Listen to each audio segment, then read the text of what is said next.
ایک صاحب تھے، کافی امیر تھے، اپنا بنگلہ بھی تھا، اپنی گاڑی بھی تھی، اللہ پاک نے بہت دیا تھا۔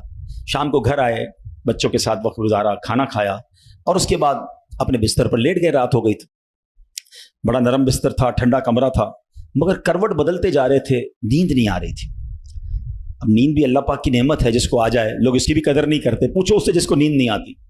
اب کافی دیر تک کروٹ بدلنے لگا کہ پتہ نہیں کیوں نیند نہیں آ رہی، چلو آج تھوڑی سی فریش ایئر لیتا ہوں، شاید نیند آ جائے۔ گھر سے باہر نکلے، گاڑی سٹارٹ کی اور آگے چلتے رہے اور گھومنے لگے گلیوں میں۔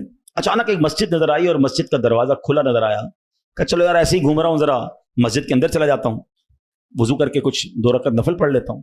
مسجد کے باہر گاڑی پارک کی، وضو کیا، مسجد کے اندر داخل ہوئے تو جیسے ہی مسجد کے اندر گئے پوری مسجد خالی، مگر ہلکی ہلکی کہیں سے رونے کی آواز آ رہی۔ رات کو اس وقت کون ہے مسجد میں اور کیوں رو رہا ہے؟ تو دیکھا کہ ایک کونے میں ایک غریب آدمی اللہ کی بارگاہ میں ہاتھ اٹھائے رو رہا ہے اور روتے روتے اللہ کی بارگاہ میں عرض کر رہا ہے کہ اے اللہ، میری بیٹی بیمار ہے، ڈاکٹر نے آپریشن کا کہا ہے، مجھ غریب کے پاس پیسے نہیں ہیں، کہاں سے لاؤں؟ اے رب کریم، تو ہی اسباب بنانے والا ہے، مجھ غریب کی حالت زار پر رحم فرما۔ اس امیر شخص کو سمجھ آ گیا مجھے نیند کیوں نہیں آ رہی تھی، مجھے کہیں بھیجا گیا ہے، میں ڈھونڈتے ڈھونڈتے اسی کے لیے آیا ہوں۔ اللہ اکبر۔ وہ غریب کے پاس گیا، جیب میں جتنی رقم تھی نکال کر اس کو پیش کر دی کہ بھائی یہ لے لو اور میرا یہ کارڈ بھی رکھ لو، کبھی بھی ضرورت پڑے تو مجھ سے بات کر لینا۔ اس غریب شخص بھی کیسا خوددار تھا، اس نے کارڈ واپس دیا کہ مجھے ایڈریس کی ضرورت نہیں ہے، میرے پاس ایک ایڈریس موجود ہے۔ تو کون سا ایڈریس موجود ہے؟ بولا یہ ایڈریس ہے نا، اللہ کی بارگاہ میں آیا، اس نے تمہیں بھیج دیا، جب دوبارہ ضرورت پڑے گی تو بھی اسی کی بارگاہ میں آ جاؤں گا۔ سارے دروازے بند ہو جائیں، میرے کریم کا دروازہ کھلا ہوتا ہے۔ ہمارا پرابلم ہے ہم جاتے ہی نہیں اس کے پاس۔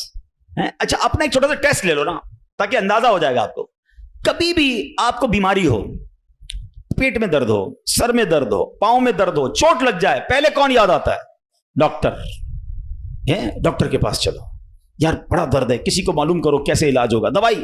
میں نہیں کہتا ڈاکٹر کے پاس نہیں جانا چاہیے، لیکن پہلے ہمیں اللہ یاد آنا چاہیے۔ اے اللہ تو شفا دینے والا ہے، کرم کر دے مالک۔ کاروبار میں نقصان ہوا، فیملی میں پرابلم ہوا، واٹ ایور پرابلم، سب سے پہلے ہمیں دنیا والے سورس ہیں، وکیل، پولیس، یہ یاد آتے ہیں۔ ہونا یہ چاہیے کہ ہمیں خالق اسباب کی طرف لو لگانی چاہیے، پہلے اللہ کریم کو پکارنا چاہیے۔ اسباب اختیار کرنا منع نہیں، مگر اسباب کے چکر میں، اس دنیا کے چکر میں ہم بھول گئے اسے کہ جو حل کرنے والا ہے، جو مشکلیں دور کرنے والا ہے، جو اولاد دینے والا ہے، جو مصیبت ٹالنے والا ہے، ہم اس کی طرف جاتے ہی نہیں ہیں۔ پورا دن دفتروں کے دھکے کھاتے ہیں، مگر 2 رکعت پڑھ کر اس کی بارگاہ میں سر نہیں جھکاتے۔ دیکھو اللہ کیسے کام بناتا ہے۔